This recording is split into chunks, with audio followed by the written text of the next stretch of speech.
When I open it up, you'll see what I mean.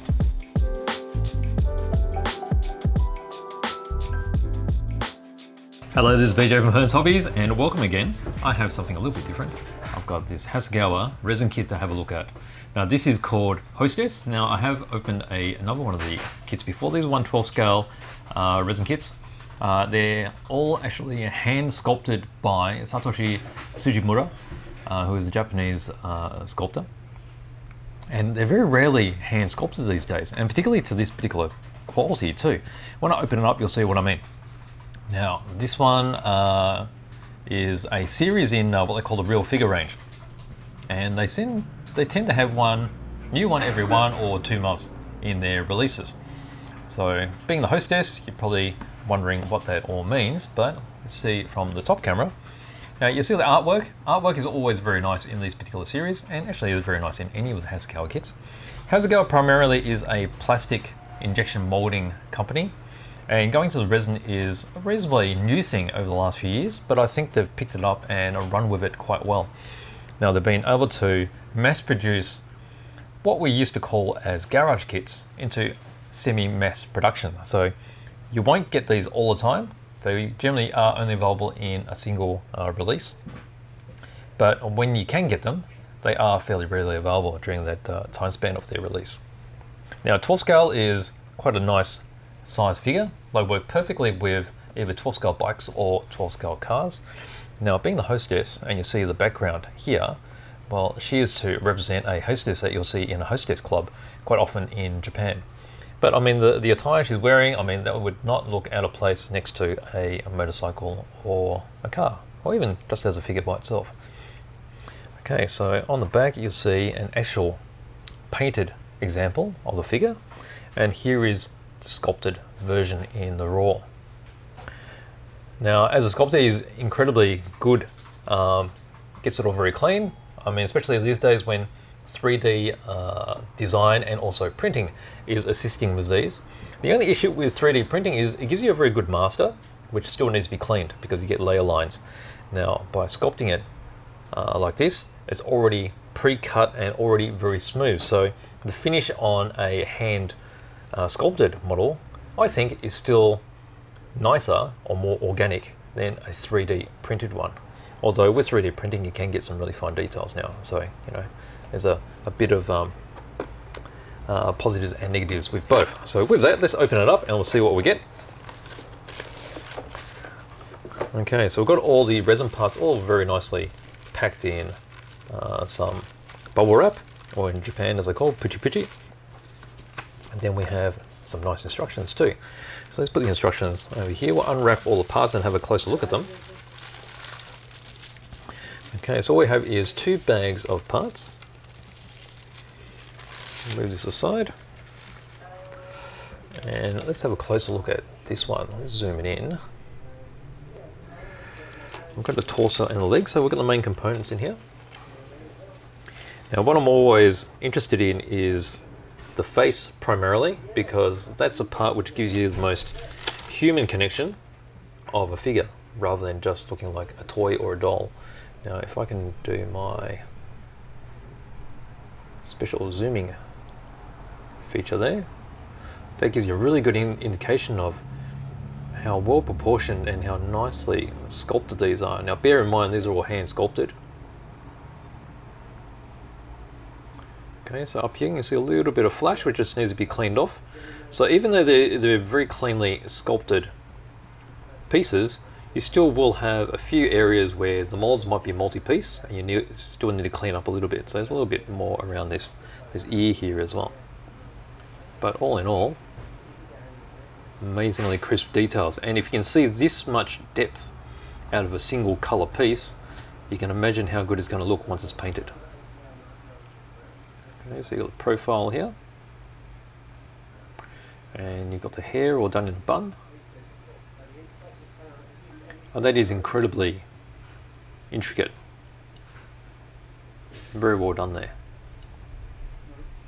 Okay, so there's the facial features. Really nice how the eyebrows are also protruding as well. Quite often you'll find figures which are just smooth and you have to work out where you're going to paint the eyebrows. This definitely helps. Okay, and then as we go lower, you can see the Here is the locating point for the arm. Okay, it's fairly well cut anyway, but this just helps give a locking position so you know exactly where the arm's going to sit, and also have more strength when it's all glued together. You can see the jewellery, the necklace as well, super fine detail.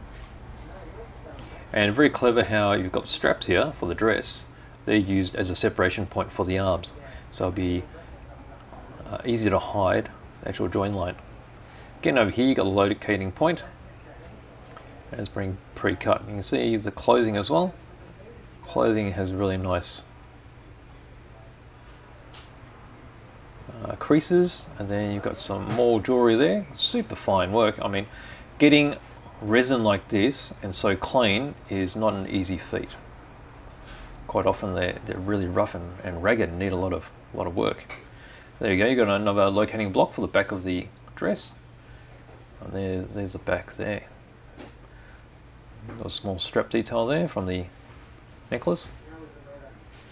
Super nice. Okay, so that's very impressive. Okay, so there's the face. Now onto the legs. Let's get out of this close up here. Look at it overall first. So nicely how it's cast in one piece. So this would have been one separate mold. It would have been poured from here. You'll see these points here, which are the pour marks.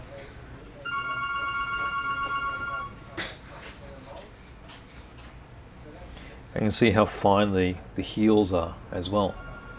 So quite impressive. Let's get a closer look now. The focus points right there. Okay, let's turn this back this way so it's easier to understand. You see the straps of the shoes. Super crisp, not rounded at all. You will notice this is one of the great advantages of resin as well. It's able to go into undercuts, which gives very tight, crisp detail.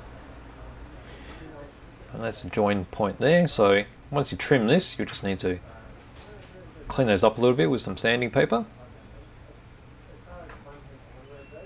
You notice that these have probably been split across here, so there might be a very, very fine join line, but it's so fine it's barely visible, so I probably only need a very slight amount of sanding.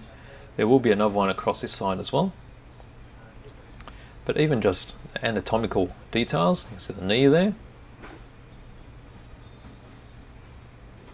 And then of course the toes as well. Okay, incredibly well done. Alright, so there are your large parts. Okay, so if you can imagine, this is going to be sitting in here like this. Okay, so decent size. So 1/12 scale is basically 150 mil. Actually, I better zoom out, otherwise I can't really see what I'm doing here. Alright, so that gives you an impression of the overall size. Here's to the side of my hand. So 12 scale is really impressive when you see it. Actually, that's meant to be like that. You just got her legs crossed over, and that fits within the skirt there. Okay, nice. All right, let's look at the other bits.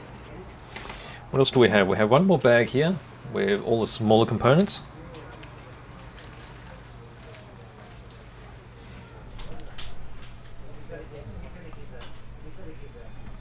Alright, so what do we have here? Just zoom and focus. Alright, so multiple parts here. This part we have the back of the skirt with the inserts for the legs. Okay, so that is going to fit right in there, like so. And then there's also two strands for the hair, and the hair is going to be hanging around this point there. And a couple of other things, probably earrings. So the earrings would just need to be glued on as well, but really nice fine details. Okay, let's have a closer look. So let me get that focused properly. Okay, so you can see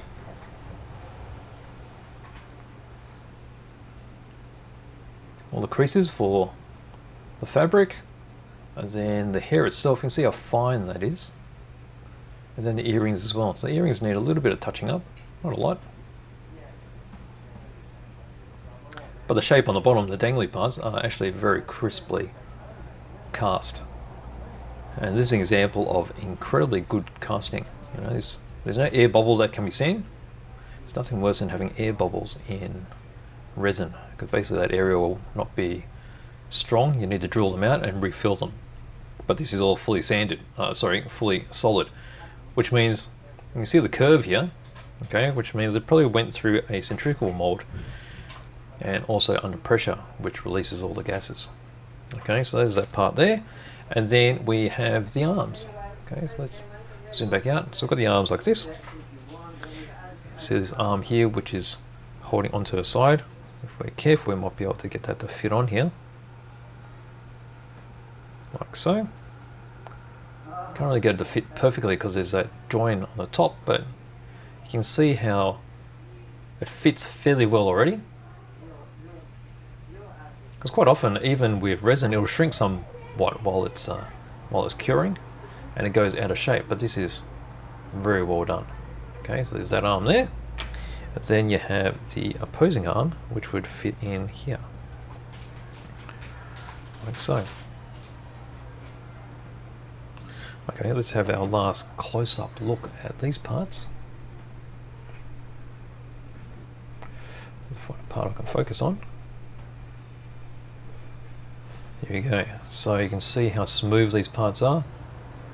I've seen some very nice figures which have been prototyped with a 3D printer, and even though they do sand them very well and try to fill them before they cast them, it is very hard to get away from all the layer lines, even the really good ones these days.